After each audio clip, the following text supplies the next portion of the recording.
إن الحمد لله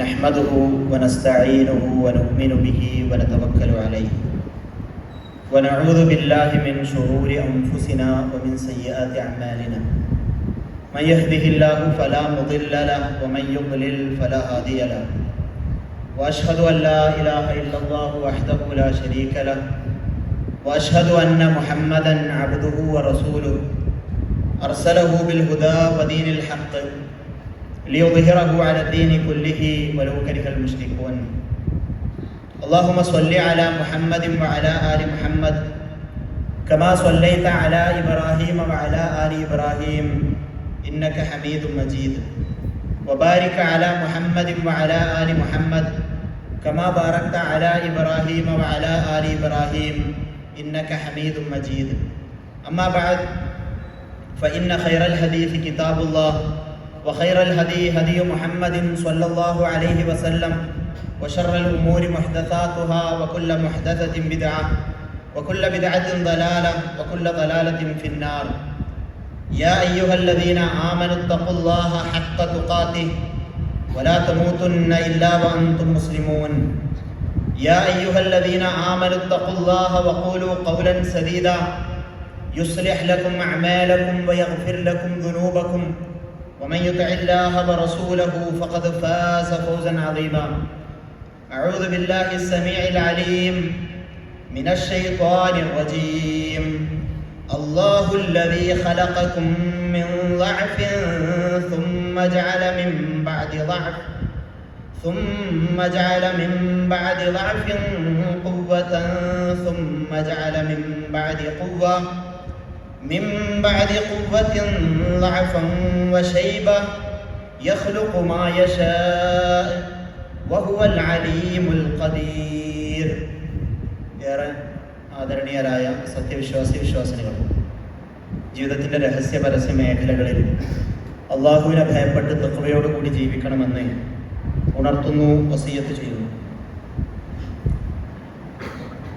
ബീജവും അണ്ഡവും കൂടിച്ചേരുന്നതിലൂടെയാണ്, അങ്ങനെ ഒരു ഏകകോശമായി മാറുന്നതോടുകൂടിയാണ് മനുഷ്യന്റെ ജീവിത പ്രയാണം ആരംഭിക്കുന്നത്.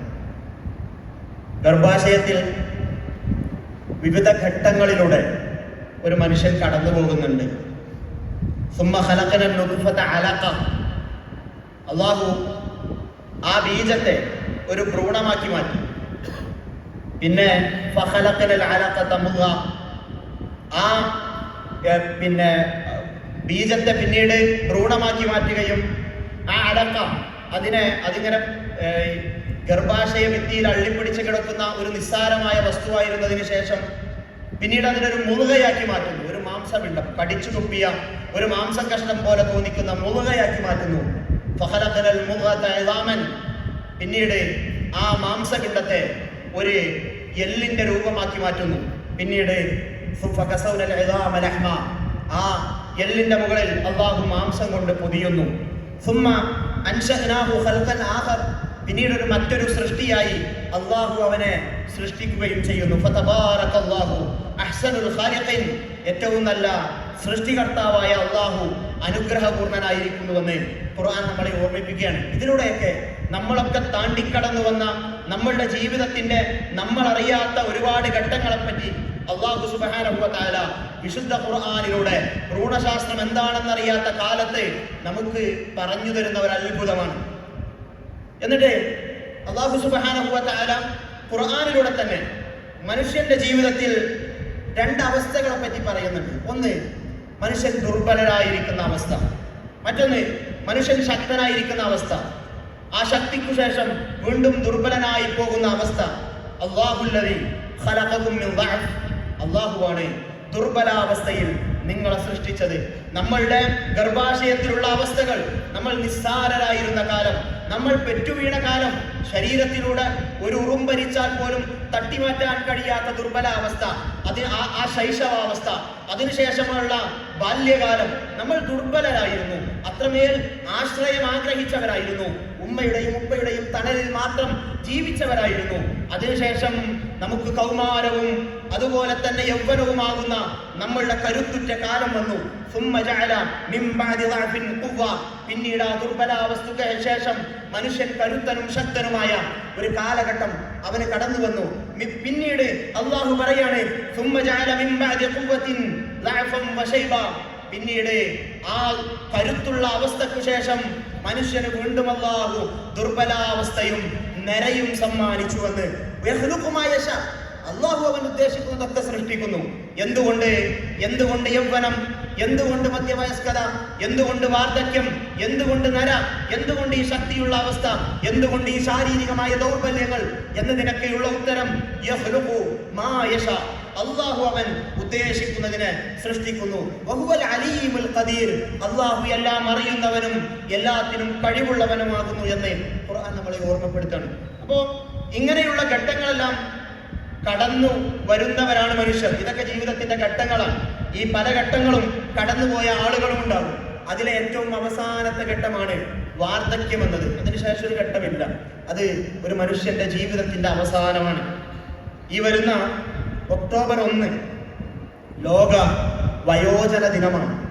മനുഷ്യന്റെ ജീവിതത്തിലെ മനുഷ്യർ എന്തുകൊണ്ട് അങ്ങനെ ഒരു ദിനാചരണം നടത്തുന്നു എന്ന ചോദ്യത്തിന്റെ തന്നെ ഉത്തരം അതൊരു പരിഗണിക്കപ്പെടേണ്ടുന്ന, നമ്മളുടെ ഓർമ്മയിലും ശ്രദ്ധയിലും ഉണ്ടാകേണ്ടുന്ന, നമ്മളുടെ പരിഗണനയും പരിലാളനയും ലഭിക്കേണ്ടുന്ന ഒരു പ്രായമാണ് എന്നതുകൊണ്ട് തന്നെയാണ്. ഈ ഒരാൾ വൃദ്ധനായി പോകുമ്പോൾ അവന് ദുർബലാവസ്ഥയാണ് എന്ന് ഖുർആൻ പറഞ്ഞു. എന്തൊക്കെയാണ് അവനുണ്ടാകുന്ന ദുർബലാവസ്ഥ? നമുക്കറിയാം, ശാരീരികമായ ദൗർബല്യങ്ങൾ അവർക്കുണ്ടാകും. അതോടൊപ്പം തന്നെ മാനസികമായ ദൗർബല്യങ്ങളും ഉണ്ടാകും. സക്കരിയ അലൈഹിസ്സലാം പ്രാർത്ഥിക്കുന്ന ഒരു പ്രാർത്ഥനയുണ്ട്. റബ്ബി ഇന്നി വഹനൽ അദ്മു മിന്നി വഷ്തഅല അർ-റഅസു ശൈബൻ വലൻ അകും ബിദുആഇക റബ്ബി ശഖിയ. പടച്ചോനെ, ഇതാ എന്റെ എല്ലുകൾ ദുർബലമായിരിക്കുന്നു. വയസ്സായാൽ എല്ലു ദുർബലമാകും. വഷ്തഅല അർ-റഅസു ശൈബ, എന്റെ തല നരച്ചു തിളങ്ങിക്കൊണ്ടിരിക്കുന്നു.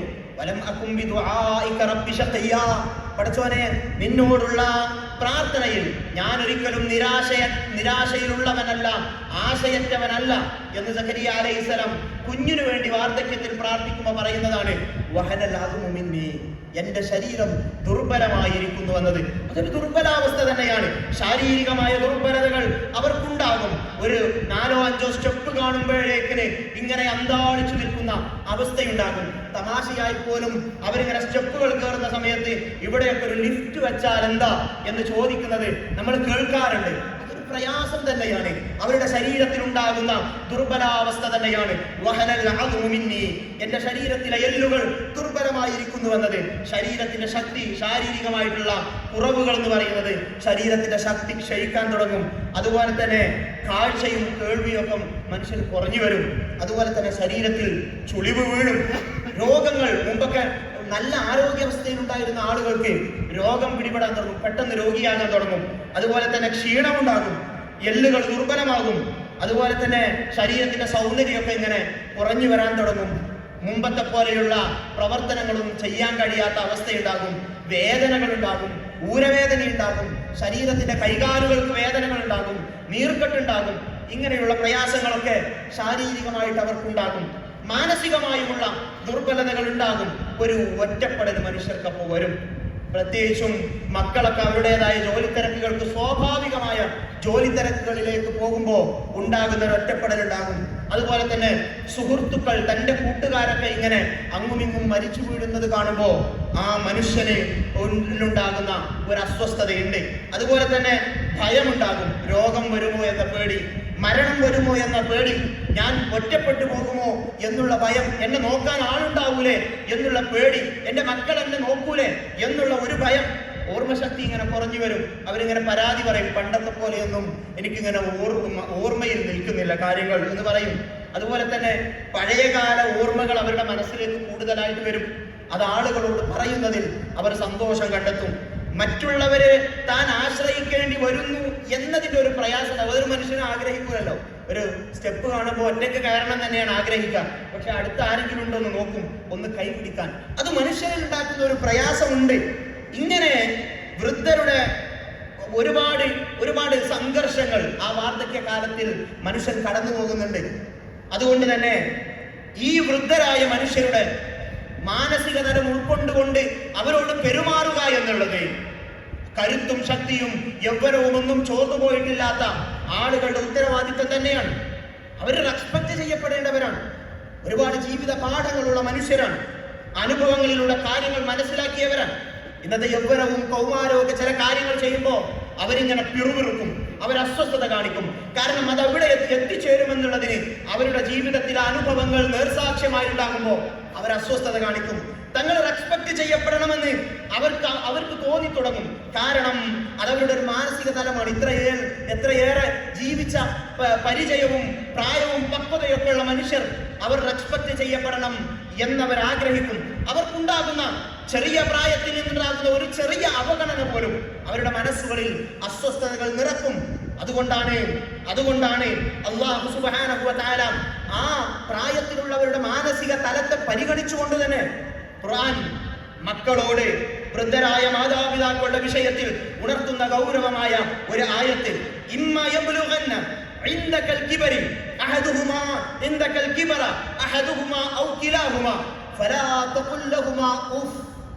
മനുഷ്യ, നിന്റെ മാതാപിതാക്കളിൽ ഒരാളോ അതല്ലെങ്കിൽ രണ്ടാളുമോ അവര് വൃദ്ധരായി നിന്റെ അടുക്കൽ ഉണ്ടായാൽ ഫലാ തഖുൽ ലഹുമാ ഉഫ്, നീ ഉഫ് എന്നവരോട് പറയരുത്. ഉഫ് എന്നതിന് നമ്മൾ അർത്ഥം പറയുന്നു ഛേ എന്ന്. ഛേ എന്ന പ്രയോഗമല്ല ഉഫ് എന്ന വാക്കിന്റെ അർത്ഥം. അതിന്റെ അർത്ഥം അവരുടെ മനസ്സിൽ നീരസമുണ്ടാക്കുന്ന, നമ്മളുടെ മനസ്സിലുള്ള നീരസം വെളിവാക്കുന്ന ഏറ്റവും ചെറിയ ഒരു പ്രയോഗം എന്താണോ അതാണ് നമ്മൾ ഛേ എന്നല്ല പറയാം, നമ്മൾ എന്നാണ് പറയാം. അതാണ് നമ്മുടെ വായിൽ അറിയാതെ പെട്ടെന്ന് നമ്മളുടെ ഭാഷയിൽ നമ്മൾ അറിയാതെ നമ്മളുടെ മനസ്സിൽ വരെ അല്ലെങ്കിൽ എന്നൊക്കെ പറയുന്ന പോലെയുള്ള ഒരു ശബ്ദമില്ലേ, അതാണ് ഉഫ്. വലതഖുല്ലഹുമാ ഉഫ്. നീ അവരോട് എന്താണോ ആ നീരസത്തിന്റെ ചെറിയ ശബ്ദം നീ പുറപ്പെടുവിപ്പിച്ചു പോകരുത്. വലതൻഹറുമാ, നീ അവരോട് കട്ടിക്ക് സംസാരിക്കരുത്, ശബ്ദമുയർത്തി സംസാരിക്കരുത്, പരുഷമായ നോട്ടഭാവങ്ങളോടുകൂടി പെരുമാറരുത്. മാന്യമായ രീതിയിൽ നീ സംസാരിക്കണം. അതാ പ്രായത്തിൻ്റെതായിട്ടുള്ള കുറവുകളാണ്. നിന്നെപ്പോലെയുള്ള എല്ലാവിധ ആരോഗ്യവും മാനസികാരോഗ്യവും ശാരീരിക ആരോഗ്യവും ഉള്ളവരല്ല. അതുകൊണ്ട് തന്നെ വഖുല്ലഹുമാ ഖൗലൻ കരീമ, മാന്യമായ രീതിയിൽ അവരോട് പെരുമാറണം എന്ന് ഖുർആൻ മാതാപിതാക്കളോട് മക്കൾ പെരുമാറേണ്ടത്, അവർ വൃദ്ധരായാൽ പെരുമാറേണ്ടതിന്റെ വിഷയം നമ്മളോട് ഓർമ്മപ്പെടുത്തുകയാണ്. അതുപോലെ തന്നെ സമൂഹത്തോട് പറയുകയാണ് റസൂൽ സല്ലല്ലാഹു അലൈഹി വസല്ലം വൃദ്ധരായ ആളുകളോടുള്ള ബാധ്യത. അനുഭവ പാഠങ്ങളുള്ള, ഒരുപാട് കണ്ടറിവുകളും അനുഭവിച്ചുള്ള വിജ്ഞാനങ്ങളും എല്ലാമുള്ള, ഒരുപാട് പ്രായമുള്ള, മാനസിക തലത്തിൽ അതിൻ്റെതായ കുറവുകളുള്ള ആളുകളുടെ വിഷയത്തിൽ റസൂൽ സല്ലല്ലാഹു അലൈഹി വസല്ലമ സമൂഹത്തോട് പ്രഖ്യാപിക്കുകയാണ്, മല്ലം യർഹം സഗീറന വയഅരിഫ് ഹഖ്ഖ കബീരിന ഫലൈസ മിന്ന.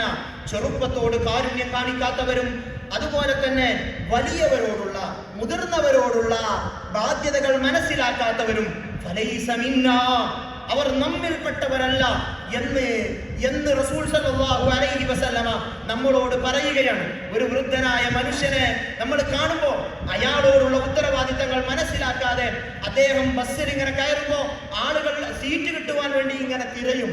അത് വേറൊന്നും കൊണ്ടല്ല, നമ്മളെയൊന്നും എഴുന്നേൽപ്പിച്ചുകൊണ്ട് ഇരിക്കണമെന്ന് ആഗ്രഹിച്ചുകൊണ്ടല്ല, വയ്യാത്തത് കൊണ്ടാണ്, അയാളുടെ ശാരീരികമായ ദുർബലതകൾ കൊണ്ടാണ്. അവിടെ മനസ്സിലാക്കണം, അവരെ ചേർത്ത് പിടിക്കണം, അവർക്ക് വേണ്ടത് ചെയ്തു കൊടുക്കുവാൻ നമുക്ക് തയ്യാറാകണം. പുച്ഛഭാവത്തോടുകൂടി തന്തവൈബുകൾ എന്ന് പറഞ്ഞുകൊണ്ട് തള്ളിക്കളയേണ്ടവരല്ല. ചെറുപ്പമേ, നിങ്ങളോടാണ് പറയാനുള്ളത്. അവർ പറയുന്നത് അവരുടെ അനുഭവ പാഠങ്ങളിൽ നിന്നുള്ളതാണ്. അതിനെ പുച്ഛിച്ചു തള്ളി ഒഴിവാക്കേണ്ടവരല്ല എന്നത് ഗൗരവത്തോടു കൂടി മനസ്സിലാക്കുക. അതെ, ആ വൃദ്ധരായ മനുഷ്യരോട്, പ്രായം കൂടിയ ആളുകളോടുള്ള ഉത്തരവാദിത്തം മനസ്സിലാക്കാത്തവർ അവർ നമ്മിൽപ്പെട്ടവരല്ല എന്ന് സംസാരിച്ചത് റസൂൽ സല്ലല്ലാഹു അലൈഹി വസല്ലമയുടെ തിരുനാവുകളാണ് എന്നത് നമ്മൾ നമ്മളുടെ മനസ്സുകളിൽ ഉണ്ടാകണം. റസൂൽ സല്ലല്ലാഹു അലൈഹി വസല്ലമ അങ്ങനെ പരിഗണിച്ചതായിട്ട് നമുക്ക് കാണുവാൻ കഴിയും. റസൂൽ സല്ലല്ലാഹു അലൈഹി വസല്ലമ മക്കം ഫത്ഹ് കഴിഞ്ഞ് നിൽക്കുന്ന അവസ്ഥ, മക്ക റസൂൽ സല്ലല്ലാഹു അലൈഹി വസല്ലമക്കും ഇസ്ലാമിനും കീഴിൽ വന്നിരിക്കുന്നു. ആ സമയത്ത് അബൂബക്കർ റളിയല്ലാഹു അൻഹു തന്റെ പിതാവ് അബൂ ഖുഹാഫയെ ഇങ്ങനെ കൈപിടിച്ച് തന്നോടൊപ്പം ഇങ്ങനെ കൊണ്ടുവരുന്നുണ്ട്. ഒരു വൃദ്ധൻ, ഒരു പടുവൃദ്ധൻ, ശരീരം മുഴുവൻ നരബാധിച്ച ഒരു വൃദ്ധനായ മനുഷ്യൻ അബൂ ഖുഹാഫ, അദ്ദേഹം ഇങ്ങനെ കടന്നു വരികയാണ്. തന്റെ മകൻ അബൂബക്കറിന്റെ കയ്യും പിടിച്ചുകൊണ്ട് വരുന്ന സമയം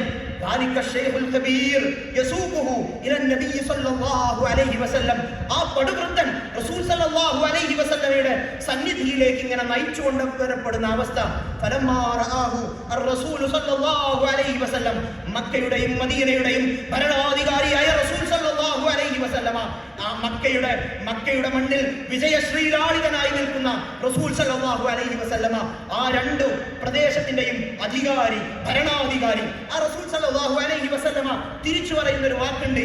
ഇത് കണ്ടപ്പോ അലാ തറക്തഹു ഹത്താ നകൂന നഹ്നു അല്ലദീന നഅതി, അബൂബക്കറെ ഞാൻ അങ്ങോട്ട് വരില്ലായിരുന്നോ, എന്തിനാണ് ഉപ്പയെ ഇങ്ങോട്ട് കൊണ്ടുവന്നത് എന്ന് റസൂൽ സല്ലല്ലാഹു അലൈഹി വസല്ലമ ആ വൃദ്ധന്റെ ദൗർബല്യങ്ങൾ മനസ്സിലാക്കിക്കൊണ്ട് അവിടെ പറയുന്നതായിട്ട് നമുക്ക് കാണുവാൻ കഴിയും. അതാണ് റസൂൽ സല്ലല്ലാഹു അലൈഹി വസല്ലമയിൽ നിന്നുള്ള നമുക്കുള്ള മാതൃക. ഏതു മതക്കാരനാകട്ടെ, അവൻ വാർദ്ധക്യത്തിന്റെ പ്രയാസങ്ങളിലാണെങ്കിൽ അത് പരിഗണിക്കുക എന്നത് ബാധ്യത തന്നെയാണ്. ഉമർ റളിയല്ലാഹു അൻഹുവിന്റെ കാലഘട്ടം, ഉമർ റളിയല്ലാഹു അൻഹുവിന്റെ കാലത്ത് അദ്ദേഹം ഒരു മനുഷ്യൻ, യഹൂദിയായ ഒരു മനുഷ്യൻ, അദ്ദേഹം ഇങ്ങനെ യാചിച്ച് നടക്കുന്നത്, മദീനയിലൂടെ യാചിച്ച് നടക്കുന്നത് ഉമർ റളിയല്ലാഹു അൻഹു കാണാണ്. അദ്ദേഹത്തോട് ചോദിച്ചു, എന്താണ് ഇങ്ങനെ യാചിച്ച് നടക്കുന്നത് എന്ന് ചോദിച്ചപ്പോൾ അദ്ദേഹം പറഞ്ഞു, നിങ്ങൾ ഞങ്ങൾക്ക് മേലെ ജിസിയ നിർബന്ധമാക്കിയില്ലേ, ആ ജിസിയ നൽകുവാൻ വേണ്ടി ഞാൻ യാചിച്ചു നടക്കുകയാണ് എന്ന് പറഞ്ഞപ്പോ ഉമർ റളിയല്ലാഹു അൻഹു അസ്വസ്ഥനായി. അദ്ദേഹത്തിന്റെ കൈ പിടിച്ചുകൊണ്ട് തന്റെ വീട്ടിലേക്ക് കൊണ്ടുപോയി അദ്ദേഹത്തിന് ഭക്ഷണം കൊടുത്തു, സമ്പത്ത് കൊടുത്തു. എന്നിട്ട് ഉമർ റളിയല്ലാഹു അൻഹു ഒരു പ്രഖ്യാപനം നടത്തുന്നുണ്ട്, ഇനി വൃദ്ധരായ ഒരു യഹൂദിയും ഇവിടെ ജിസിയ നൽകേണ്ടതില്ല, ഇസ്ലാമിക ഭരണകൂടത്തിന്റെ സംരക്ഷണത്തിന് നൽകേണ്ടുന്ന തുക അത് നൽകേണ്ടതില്ല എന്ന് ഉമർ റളിയല്ലാഹു അൻഹു പ്രഖ്യാപിക്കുന്നത് നമുക്ക് അദ്ദേഹത്തിന്റെ ജീവിതത്തിൽ കാണുവാൻ കഴിയുന്ന യാഥാർത്ഥ്യമാണ്. ഈ വാർദ്ധക്യം എന്നുള്ളത് ഒരവസ്ഥയാണ്, ഒരു ദുർബലാവസ്ഥ, മാനസികവും ശാരീരികവുമായ ദൗർബല്യങ്ങൾ ബാധിക്കുന്ന ഒരവസ്ഥ. അതുപോലെ തന്നെ അവരുടെ ജീവിതത്തിന്റെ അവസാന ഘട്ടത്തിലേക്ക് കടന്ന ഒരുപാട് അനുഭവങ്ങളും പാഠങ്ങളുമുള്ള, സമൂഹത്തിന് വേണ്ട കാര്യങ്ങൾ പറഞ്ഞു കൊടുക്കുവാൻ കഴിയുന്ന, അവർക്ക് ബൗദ്ധികമായും അതുപോലെ തന്നെ അനുഭവ പാഠങ്ങളിലൂടെയും നേതൃത്വം നൽകാൻ കഴിയുന്ന ഒരവസ്ഥ. ആ പ്രായത്തെ മാനിക്കുകയും ആദരിക്കുകയും അവർക്ക് വേണ്ട സഹായങ്ങൾ ചെയ്തു കൊടുക്കുകയും അവരുടെ ദുർബലാവസ്ഥയിൽ അവർക്ക് താങ്ങായി നിൽക്കുകയും ചെയ്യണമെന്നത് അല്ലാഹു സുബ്ഹാനഹു വ തആല മക്കളോടും അതുപോലെ തന്നെ സമൂഹത്തോടും ഉപദേശിക്കുകയാണ്. ആ ഉപദേശത്തെ നമ്മൾ ഉൾക്കൊള്ളുക. അല്ലാഹു സുബ്ഹാനഹു വ തആല അനുഗ്രഹിക്കുമാറാകട്ടെ.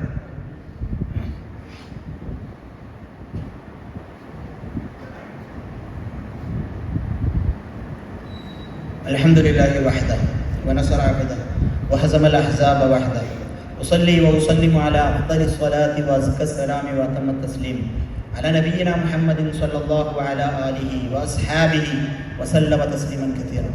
ഒരിക്കൽ കൂടി അള്ളാഹുവിനെ ഭയപ്പെട്ട് തഖ്വയോടുകൂടി ജീവിക്കണമെന്ന് ഉണർത്തുന്നു, വസിയ്യത്ത് ചെയ്യുന്നു. ഒരാൾക്ക് വാർദ്ധക്യം വരെ ജീവിക്കുവാൻ കഴിയുക എന്നുള്ളത്, ആ വാർദ്ധക്യം വരെ ജീവിക്കാൻ കഴിയുമ്പോൾ ആ സമയത്തിനിടയിൽ അള്ളാഹുവിന് വേണ്ടി നന്മകൾ പ്രവർത്തിച്ചുകൊണ്ട് ജീവിക്കുവാൻ കഴിയുക എന്നുള്ളത് അതൊരു വലിയ അനുഗ്രഹമായിക്കൊണ്ടാണ് റസൂൽ സല്ലല്ലാഹു അലൈഹി വസല്ലമ പറഞ്ഞു തരുന്നത്. ഒരിക്കൽ ഒരു അറാബിയായ മനുഷ്യൻ റസൂൽ സല്ലല്ലാഹു അലൈഹി വസല്ലമയോട് വന്ന് ചോദിച്ചു, മൻ ഖൈറുൻ നാസി, ജനങ്ങളിൽ ഏറ്റവും നല്ല ആളുകൾ ആരാണ്, ഏറ്റവും ഉത്തമരായ ആളുകൾ ആരാണ്? റസൂൽ സല്ലല്ലാഹു അലൈഹി വസല്ലമയുടെ ഉത്തരം, മൻ ത്വാല ഉംറുഹു വഹസുന അമലുഹു, ആർക്കാണോ ഒരുപാട് കാലം ജീവിക്കാൻ കഴിഞ്ഞത്, ആ ജീവിച്ചിരിക്കുന്ന കാലത്തോളം തൻ്റെ നന്മകൾ കൊണ്ട് ജീവിക്കാൻ കഴിഞ്ഞത് ആരാണോ, ഒരുപാട് വയസ്സ് ജീവിക്കാൻ കഴിഞ്ഞിട്ട് ആ ജീവിതത്തിലൊക്കെ അള്ളാഹുവിന് വേണ്ടി നിലകൊള്ളാൻ കഴിഞ്ഞവൻ ആരാണോ അവനാണ് ഏറ്റവും നല്ല മനുഷ്യൻ എന്ന് റസൂൽ സല്ലല്ലാഹു അലൈഹി വസല്ലമ പറയണം. അപ്പം വാർദ്ധക്യകാലം വരെ ജീവിക്കാൻ കഴിയുകയും അത് അള്ളാഹുവിന് വേണ്ടി ചെലവഴിക്കാൻ കഴിയുകയും ചെയ്യുകയാണെങ്കിൽ അത് വലിയൊരു അനുഗ്രഹമാണ്. അവർ ഖൈറുൻ നാസാണ്, ജനങ്ങളിൽ ഏറ്റവും ഉത്തമരായ ആളുകളാണ് എന്ന് റസൂൽ സല്ലല്ലാഹു അലൈഹി വസല്ലമ നമ്മളോട് പറയാണ്. അതുപോലെ തന്നെ നമ്മളുടെ വാർദ്ധക്യത്തിന്റെയും അങ്ങേ അറ്റത്തെ ഒരു വയോവാർദ്ധക്യമുണ്ട്. അല്ലാഹു സുബ്ഹാനഹു വ തആല അതിനെപ്പറ്റി നമ്മളോട് പറഞ്ഞു തരികയും ചെയ്യുന്നുണ്ട്. അല്ലാഹു ഖലഖക്കും സുമ്മ യതവഫാക്കും. അല്ലാഹു നിങ്ങളെ സൃഷ്ടിച്ചിരിക്കുന്നു, പിന്നെ അവൻ നിങ്ങളെ ഏറ്റെടുക്കുന്നു. വമിൻകും മൻ യുറദ്ദു ഇലാ അർദലിൽ ഉംരി. ചില ആളുകൾ വയോവാർദ്ധക്യത്തിലേക്ക് അർദലുൽ ഉംറിലേക്ക് തള്ളപ്പെടുന്നു. ലികൈലാ യഅലമ ബഅദ ഇൽമിൻ ഷൈആ. ഒന്നും അറിയാത്ത അവസ്ഥയിലേക്ക് അവർ കിടക്കുന്നിടത്ത് തന്നെ അവരുടെ വിസർജനം നടക്കുന്നത് അവരറിയാത്ത രീതിയിൽ, അവർക്കൊന്നും അറിയാതെ, അനങ്ങാൻ കഴിയാതെ, സ്വന്തം കാര്യങ്ങൾ പോലും ചെയ്യാൻ കഴിയാതെ കിടക്കുന്ന അർദലുൽ ഉംർ. അത് വല്ലാത്തൊരവസ്ഥയാണ്. റസൂൽ സല്ലല്ലാഹു അലൈഹി വസല്ലമ പതിവായി അതിനെക്കുറിച്ച് കാവലിനെ തേടാറുണ്ടായിരുന്നു. നമ്മളും അതിനെക്കുറിച്ച് കാവലിനെ തേടണം. നമ്മൾ ജീവിക്കുന്ന സമയത്ത് ആഫിയത്തോടുകൂടിയും ആരോഗ്യത്തോടും കൂടിയും ജീവിക്കുവാനുള്ള തൗഫീഖിന് വേണ്ടി പ്രാർത്ഥിക്കണം. അർദലുൽ ഉംറിലേക്ക് എത്തുന്നതിൽ നിന്ന് അല്ലാഹുവിനോട് കാവലിനെ ചോദിക്കണം. ഇനി ആരെങ്കിലും ആ വയോവാർദ്ധക്യത്തിലേക്ക് എത്തി നമ്മളുടെ മുന്നിലുണ്ടായാൽ അത് നമുക്കുള്ള പരീക്ഷണമാണ്, അത് മക്കൾക്കുള്ള പരീക്ഷണമാണ്. അല്ലാഹു നമ്മളെയാണ് പരിശോധിക്കുന്നത്. നമ്മൾ അസ്വസ്ഥരാകുന്നുണ്ടോ, നമ്മൾ വെറുപ്പ് കാണിക്കുന്നുണ്ടോ, നിനക്ക് നിന്റെ കാര്യങ്ങളുമായിട്ട് പോകാൻ കഴിയാത്തതിൽ നിനക്ക് അസ്വസ്ഥത ഉണ്ടാകുന്നുണ്ടോ എന്ന് അല്ലാഹു പരിശോധിക്കുകയാണ്. പലരും അങ്ങോട്ടും ഇങ്ങോട്ടും പറഞ്ഞ് ഉമ്മയെയും ഉപ്പയെയും തട്ടിക്കളിക്കുന്ന അവസ്ഥയുണ്ടോ എന്ന് അല്ലാഹു നമ്മളെ പരിശോധിക്കുവാൻ വേണ്ടിയുള്ള നമുക്കുള്ള പരീക്ഷണകാലം കൂടിയാണത് എന്നത് ഗൗരവത്തോടു കൂടി നാം മനസ്സിലാക്കേണ്ടതുണ്ട്. റസൂൽ സല്ലല്ലാഹു അലൈഹി വസല്ലമയുടെ പ്രാർത്ഥന, അല്ലാഹുമ്മ ഇന്നി അഊദു ബിക മിനൽ ബുഖൽ. അല്ലാഹുവേ, ഞാൻ നിന്നോട് പിശുക്കിൽ നിന്ന് കാവലിനെ ചോദിക്കുന്നു. വഅഊദു ബിക മിനൽ ജുബൻ. ഭീരുത്വത്തിൽ നിന്ന് ഞാൻ കാവലിനെ തേടുന്നു. വഅഊദു ബിക അൻ ഉറദ്ദ ഇലാ അർദലിൽ ഉംർ. അതുപോലെ തന്നെ വയോവാർദ്ധക്യത്തിലേക്ക് എറിയപ്പെടുന്നതിൽ നിന്ന് ഞാൻ നിന്നോട് കാവലിനെ ചോദിക്കുന്നു. വഅഊദു ബിക മിൻ ഫിത്നത്തി ദുനിയ. ദുനിയാവിന്റെ ഫിത്നകളിൽ നിന്ന് കാവലിനെ ചോദിക്കുന്നു. വഅഊദു ബിക മിൻ അദാബിൽ ഖബർ. ഖബറിലെ അദാബുകളിൽ നിന്ന് ഞാൻ കാവലിനെ ചോദിക്കുന്നു എന്ന് അല്ലാഹുവിന്റെ റസൂൽ സല്ലല്ലാഹു അലൈഹി വസല്ലമ പ്രാർത്ഥിച്ച ഈ പ്രാർത്ഥന അത് നമ്മളുടെയും പ്രാർത്ഥനയായി മാറേണ്ടതുണ്ട്. അതുപോലെ തന്നെ ഒരു കാര്യം സൂചിപ്പിക്കുവാനുള്ളത്, പ്രധാനപ്പെട്ട ഒരു കാര്യം, നമ്മളുടെ കേരളം കടുങ്ങാത്തുകൊണ്ട് മയ്യേരിച്ചിറ പ്രദേശത്തെ ഒരു ഫാമിലി മീറ്റിംഗ് നമ്മളുടെ ഈ സെപ്റ്റംബർ 28 ഞായറാഴ്ച വൈകുന്നേരം 4 മണി മുതൽ നമ്മുടെ അൻസാർ ഓഡിറ്റോറിയത്തിൽ വെച്ച് നടക്കുന്നുണ്ട്. ഈ കുടുംബവുമായി ബന്ധപ്പെട്ട എല്ലാ വിഷയങ്ങളും, നമ്മളിവിടെ സംസാരിച്ച വാർദ്ധക്യവുമായി ബന്ധപ്പെട്ട വിഷയങ്ങൾ, അതുപോലെ തന്നെ ബാല്യത്തോട്, കൗമാരത്തോട്, അതുപോലെ തന്നെയുള്ള യൗവനകാലത്ത് ശ്രദ്ധിക്കേണ്ടത്, ഇങ്ങനെയൊക്കെയുള്ള എല്ലാ വിഷയങ്ങളെയും കുറിച്ച് വളരെ സമഗ്രമായി ചർച്ച ചെയ്യപ്പെടുന്ന 3 പ്രഗത്ഭരായ പ്രഭാഷകർ, പണ്ഡിതന്മാർ സംസാരിക്കുന്ന ഒരു പ്രോഗ്രാമാണ്. അതിലേക്ക് എല്ലാവരും കുടുംബത്തോടൊപ്പം എത്തിച്ചേരുവാൻ പ്രത്യേകമായി ശ്രദ്ധിക്കണം. ഇങ്ങനെയുള്ള വൈജ്ഞാനികമായ സെഷനുകളെ ഉപയോഗപ്പെടുത്തണം എന്നതുകൂടി പ്രത്യേകമായി ഓർമ്മിപ്പിക്കുകയാണ്. അല്ലാഹു സുബ്ഹാനഹു വ തആല നാം ചെയ്യുന്ന സൽക്കർമ്മങ്ങൾ നമ്മളിൽ നിന്നും സ്വീകരിച്ച് അനുഗ്രഹിക്കുമാറാകട്ടെ. നമ്മിൽ നിന്ന് വന്നുപോയ തെറ്റുകുറ്റങ്ങൾ അല്ലാഹു സുബ്ഹാനഹു വ തആല വിട്ടുപുറത്ത് മാപ്പാക്കി തരുമാറാകട്ടെ. ആഫിയത്തോടു കൂടിയുള്ള ദീർഘായുസ് അല്ലാഹു സുബ്ഹാനഹു വ തആല നമുക്ക് ഏവർക്കും പ്രധാനം നൽകി അനുഗ്രഹിക്കുമാറാകട്ടെ. രോഗം കൊണ്ട് പ്രയാസപ്പെടുന്ന വയോധികരായ ആളുകൾ അല്ലാഹു സുബ്ഹാനഹു വ തആല അവരുടെ പ്രയാസങ്ങളും പ്രശ്നങ്ങളുമെല്ലാം പരിഹരിച്ചു നൽകുമാറാകട്ടെ. അല്ലാഹുമ്മ ഗ്ഫിർ ലിൽ മുഅ്മിനീന വൽ മുഅ്മിനാത്ത് വൽ മുസ്ലിമീന വൽ മുസ്ലിമാത്ത് അൽ അഹ്യാഇ മിൻഹും വൽ അംവാത്ത് إنك مجيب الدعوات وقاضي الحاجات. اللهم ربنا اصرف عنا عذاب جهنم إن عذابها كان غراما إنها ساءت مستقرا ومقاما. اللهم أعز الإسلام والمسلمين وأذل الشرك والمشركين. اللهم أعز الإسلام والمسلمين وأذل الشرك والمشركين.